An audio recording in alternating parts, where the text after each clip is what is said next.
Welcome. This is how to fix the exclamation mark on your Android Wi-Fi. So, first thing is just simply go ahead and go to the settings into your phone. Now, here, just simply go for the connections.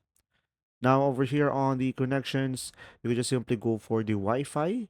And one practical way in order for you to fix this is just simply turning off your Wi-Fi. And after that, you can just simply turn it back on. And mostly this fixes the issue. If it doesn't, you can just simply go for the gear icon on the Wi-Fi you are connected with and just simply select forgot over here.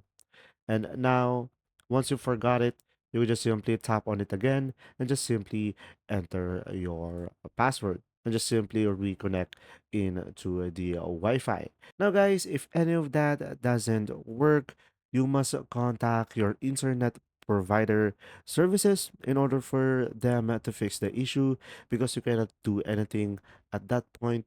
So you have to contact your internet service provider. I hope this video helped you out. Thanks for watching.